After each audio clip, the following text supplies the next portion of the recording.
What's going on, ladies and gentlemen, and welcome back to another episode of MavAttack. Now, if you don't know what video your ass just clicked on, this is VG Weekly, and some of you have seen VG Weekly know that I cover the top gaming stories of the week, the top game releases of the week, and my favorite story of the week. But this episode is about to be a little different because I'm not covering any of that ish. I'm talking about Gamescom. And what is Gamescom? Gamescom is one of the biggest yearly gaming events where all these big publishers and developers come in, show their games off, give all that new info that everybody wants. It's held in Cologne, Germany. It's not as big as E3, but it's pretty much like a gaming Super Bowl. So I'm gonna be covering what Sony had to bring, what Microsoft had to bring, and what Nintendo had to bring, what I was excited about, all that is. So without further ado, let's fucking start. Sony.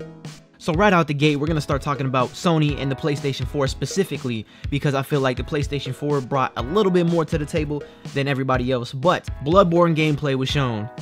Oh my goodness.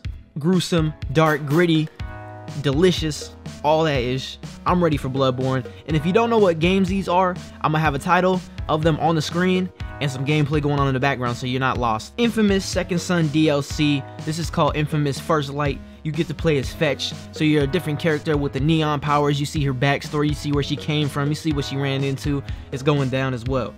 Until Dawn. Now, Until Dawn came around a couple years ago, and Sony said, skirt, ditched that, threw that aside, brought it back, was like, yo, we need to fix this, we need to figure this ish out. So basically, Until Dawn, you star as 8 teenage kids in the woods, in a cabin in the woods, and any of them can live, any of them can die at any moment, while these kind of Friday the 13th, Michael Myers, Halloween type people come and terrorize them. It's crazy. It looks phenomenal. It looks great. Something I'm looking forward to as well. PT.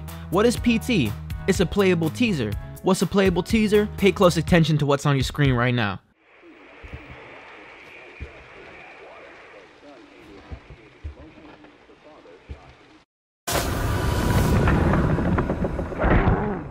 Now, PT is a playable teaser for the upcoming Silent Hill game titled Silent Hills, directed by Hideo Kojima, the director of all the Metal Gear Solid games, and Guillermo del Toro, director of such films as Pan's Labyrinth, Hellboy, Pacific Rim. So it's going down. And also Norman Reedus from The Walking Dead, you know, Daryl, you know, the man with the crossbow. He's the main talent for that, so be on the lookout for that. That's gonna be hot. That's gonna be crazy. Play through on the channel. Y'all hearing it first. I'm playing through that whole game for y'all on this channel. Let's go.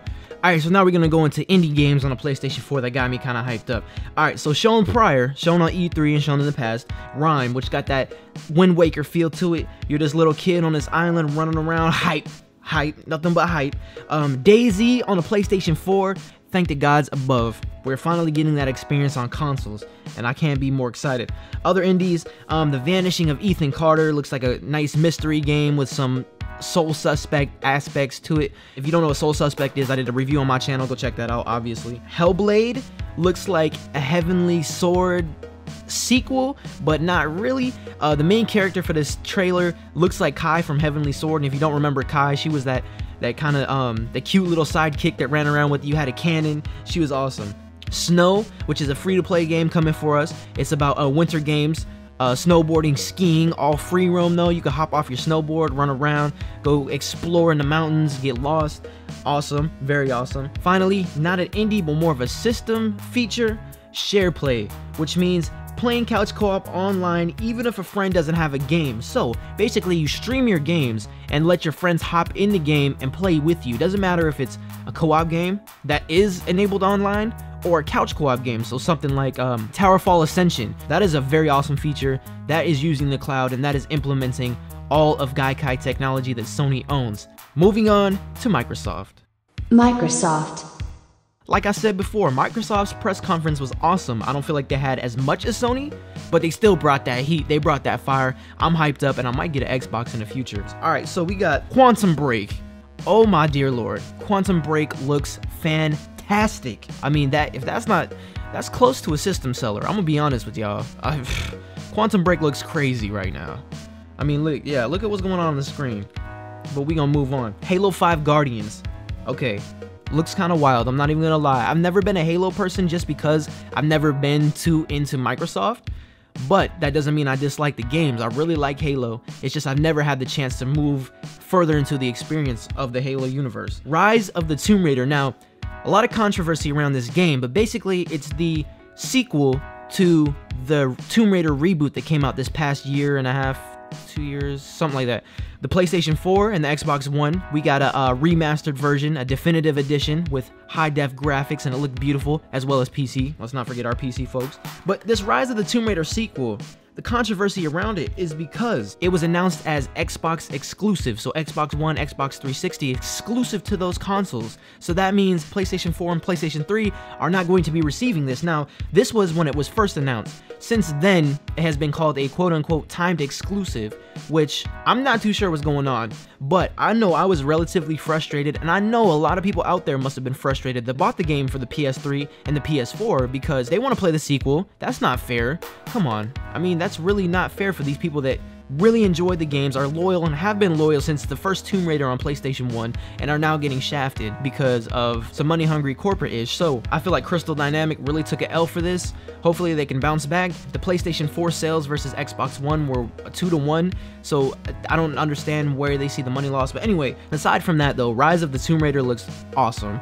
As usual, it's like, it's not doing anything too crazy, but it's taking Laura from the first one and adding more features, adding more skills, adding more background, so that's going down. System bundles. Now, I saw some really awesome system bundles for the Xbox One that I'm a little hyped about. I'll let you know which one. But first off, we got the FIFA Xbox One bundle, the Call of Duty Advanced Warfare Xbox One 1TB bundle, and finally, Sunset Overdrive Xbox One bundle, white Xbox One bundle for $400, $399, coming in October with Sunset Overdrive for free.